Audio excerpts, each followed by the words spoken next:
We've done a lot of Met talk. We have to be fair, of course, with the other New York team, as difficult as it might be. The Yankees, there's a dilemma with them. Obviously, Cody, I know you alluded to earlier, you're concerned about them, but there's another dilemma to them right now, and that is a Judge dilemma with this team right now.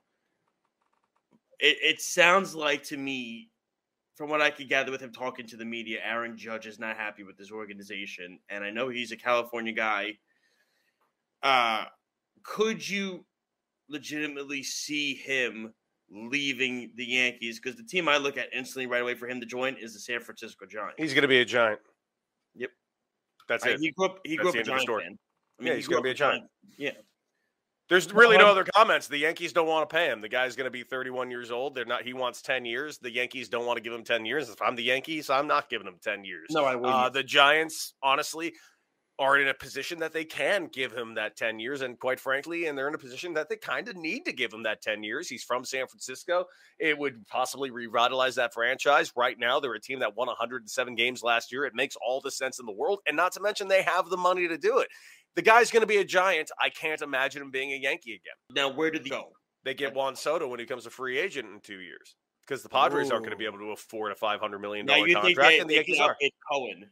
Can they up it Cohen for him?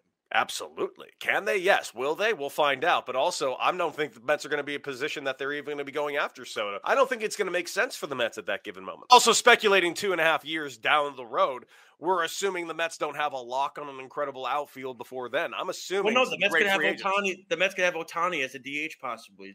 You know. I mean, that's what I love about you Mets fans, man. Everybody's coming. Everybody.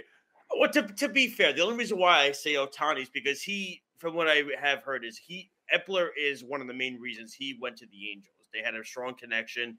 He scouted him in Japan. Epler does all that. Not to mention, I'm just saying, the Yankees have to also. I think the more important thing the Yankees need to do is re-sign Brian. They need to re-sign Brian Cashman. They got to re-sign Brian Cashman. Well, sure, but can we go back? Come on, who this story that Billy Epler's telling everybody that he got Ohtani because come on, Ohtani didn't say no though. Come on, he doesn't speak English. He was okay during the All-Star game. Oh, come on, man. No, listen. Billy Epler, he's doing a great job with the Mets, man. I commend him for everything he's doing, but I'm gonna have to draw the line that, oh man, Ohtani just can't wait to be reunited with Epler. No, that would be. Let me tell you, that'd be if he gets it done, then I'll take back everything I just said. I'm like, dude, Epler, build him a statue if he gets Ohtani. So actually, my next question was about Ohtani because the Angels are underwhelming like they always are. Is it this offseason that he'll end up getting traded? And what can you see the market be for a two-way player, something we've never seen before? Take what we just saw for Juan Soto and triple it. That's what you can get for him. That's what, honestly, I'm actually really mad at the Angels this exact trade deadline because they would have maximized their absolute value for him right now, and they chose not to do it. So they're going to go ahead and hope that Ohtani wins himself another MVP so he can be on the cover of another MLB The Show, and that way the Angels' IP is all over a couple of video games, and then midway through the season, they're going to have to trade him because they're going to have no choice whatsoever. They're going to be able to get back one hell of a haul for him, but not quite the haul they could have gotten this year, but it will be the biggest haul of all time, provided that he's healthy. Because what is the market for a two-way player like him? No idea. There has never been a two-way player like him. I know people want to sit here and say Babe Ruth. No, there has never been a two-way player like Shohei Ohtani. Not even close. Do you think they should have thrown those prospects in to get Luis Castillo over Frankie Montas? Yes, but to be fair, the Mariners really sent over a hell of a package. So much so that I think the Mariners really kind of set the market where this is where the expectation is. And I think that's what led to, among other things, like the fact that we still have the qualifying offer because the CBA was officially, quote unquote, finished this week. That's why you got a guy like Wilson Contreras and Ian Happ that weren't traded. Crazy. Do you agree with the Cubs doing that? No, they're stupid. They have no idea what they're doing, and they're directionless. Thank you. Oh, my God. They're just throwing things at a wall. It's driving me nuts. I said that last week, and I got ridiculed up the wazoo for that. By who? Who's anyone? Who's watching? Who did I get? Who the hell's watching this going like, man, there's a plan. There sure as hell ain't a plan. No, I want there to be a plan. It's the Cubs' new front office. I don't know what their plan is at this point. No. So that actually leads into my next question well, too. So is there a team that was a buyer and a team that was a seller that you think underwhelmed the most that should have done more at the trade deadline? Baltimore Orioles. They gave away a couple of players, and this team's one game out of a playoff spot, man. I wanted them to go for it. We got an extra playoff spot, and you never know what can happen, man. We got Trey Mancini down in Houston, which really sucks because I don't want to root for Houston, and I can't root against Trey Mancini and Dusty Baker. These are two of the most adorable people in Major League Baseball history. I want them to succeed. Now I have to hope the Astros win a World Series for those two to succeed. I feel conflicted, but this is life.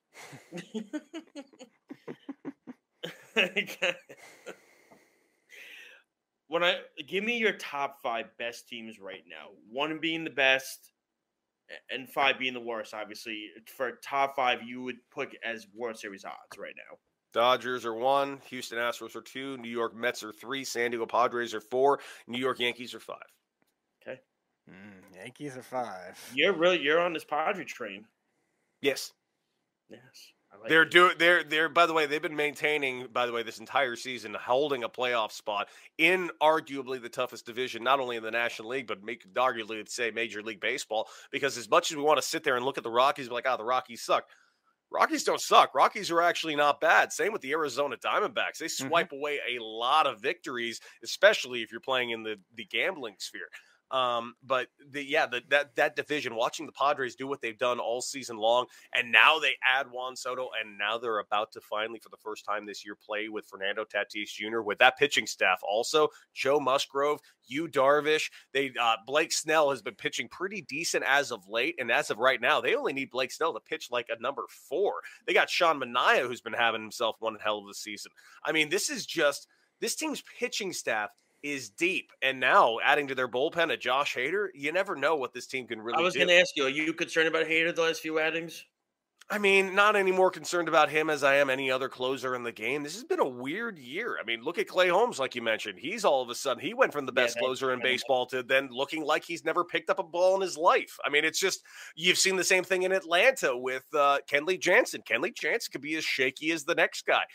There are no real closers this year with the exception of Edwin Diaz. And, man, who else that's really gone out there that's an automatic 3 outs? Because even on the Dodgers side, they have Kimbrel. Kimbrel's not an automatic 3 outs. No, he's not what he's he was. He's not an automatic 1 out at this rate. Yeah. He'll get an out. I'll give the Cubs credit for that. They fleeced the White Sox in that trade, but beyond that, no. So I actually wanted to ask you, because you mentioned the closers. I've always had this way of thinking that the actual concept of the closer will die out in the next 2-3 years. Can you kind of see that already happening? It's kind of already happening, but I don't think the actual role is going to be gone. I think it's just going to be kind of a utility role. The Dodgers have been doing that model now for like the last couple of years, where Jansen was kind of moved out of it a little bit, and it's been by committee. Trinan would close out some games. Gratterall would close out some games. And then, of course, you had Kenley Jansen closing out games. And other teams that'll do that as well. But right now, the surefire closers right now, Edwin Diaz, he's a closer. You don't want anybody else throwing that ninth, but best Edwin Diaz entrance right in now. baseball too right now. I love it. Not my favorite closer entrance of all time, but No. it's a good one. I mean, even Pat McAfee even alluded to it, and Pat McAfee never talks baseball. Pat McAfee was like, that dude, when he comes in, he's like, I got to go to Citi Field now and watch that entrance. I think they're trying to get the trumpet guy to the game, Timmy They Trumpet are. or whatever He's his name. coming. So Timmy Trumpet is coming August 28th against the Dodgers. Oh, very cool. all right. Very, very cool. Yeah. I want to talk to you about the Field of Dreams game. They're trying to grow the game. The Field of Dreams idea it's a great concept. I understand you have 2 historical franchises in the Cincinnati Reds and the Chicago Cubs in this game. Great. But you should have known probably before the year that these 2 teams were probably going to be on the rebuilding side. And then you also have the game during the week. Isn't that not a way to grow the game at this point? Shouldn't you do it on like a weekend or a holiday weekend and have teams that are top-notch teams out there like the Astros, like you said, or the Padres? Some interesting teams that people are going to – not that the Cubs and Reds, I don't have disrespect for them, Cody, but let's call it like it is. This year, they suck. Yeah, both these teams suck. Does this grow the game?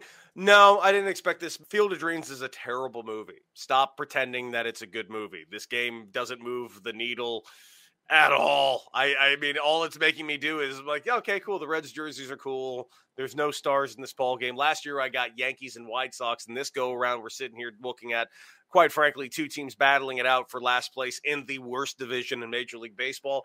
Could they have planned this better? Yes. Should they have maybe planned more than one game? Yeah. Why aren't they? Quite frankly, the White Sox would have been a better choice in this. I understand going with the Cubs, but if you're going to do another historic franchise, I guess the Reds, but knowing after what they were going to be doing this offseason, yeah, I would have rather seen a Brooklyn Dodgers uniform in there. I would have rather seen the Kansas City Royals go up there wearing some like Kansas City Monarchs unis. That would have been sweet. That would have been cool. Yeah, I would have liked that. Unique. Yeah, give me something like that. But just giving me the Reds, I mean, Joey Votto, yeah, but this would have meant something to me in 2007, this matchup. And unfortunately, it's 2022, and we got to get ourselves some better ball games. And midweek, it seems like this would have been a perfect setting for an Apple Friday night game of the week. And for whatever reason, we're doing it on Thursday with the two worst teams in baseball. I just simply don't get it. We get Mets Phillies tomorrow. I got to watch that on Apple TV again. Great. That's great. Before we let you go, how can the fans reach out to you on social media? Best way to find me is just on Twitter. You can find me there at Decker6. You can also find me on Instagram, Antihero Baseball. I usually post all the shows that I'm going to be doing. Been hosting Bally Sports Live on the Line nationwide on television for the last couple of weeks. In fact, I'll be in Chicago live at the studio hosting that all week long next week.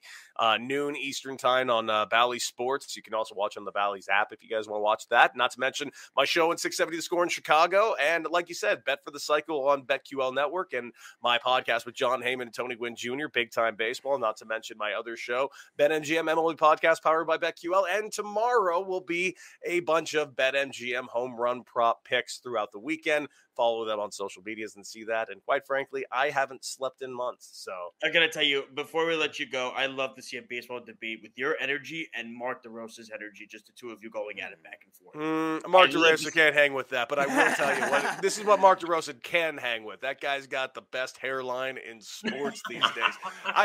You know what? Someone talked to me about Mark DeRosa about a month ago. He's like, yeah, I played with Mark. Mark was kind of a quiet, shy guy. And now I see him on MLB Central every day, and he's just the most talkative guy. I'm like, Mark DeRosa was a quiet, shy guy. This guy's like made to be a morning show host. If he's not a morning show host on MLB Network, he was interviewed for the Met job, the Met managerial job a couple years ago. Yeah, the guy is just, look at him. He's got the looks, he's got the jawline, he looks like a 80s like villain in like a Wall Street movie.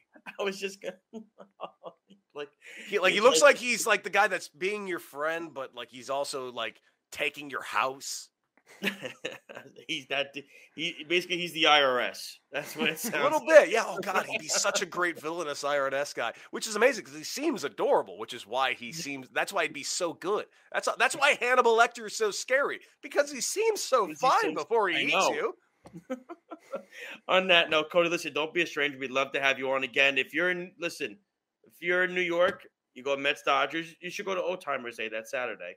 That'd be a good game to watch for Mets Old Timers Day. I don't think I'm going to be in New York that day, but if I was, I would be there for that. And I'm looking forward to that New York Dodgers series, man. This is going to be a heavyweight battle. I'm looking forward to it. Cody, thanks so much, man. Have a good night, all right? Be good. No problem, Thank guys. you so much. The great Cody Decker.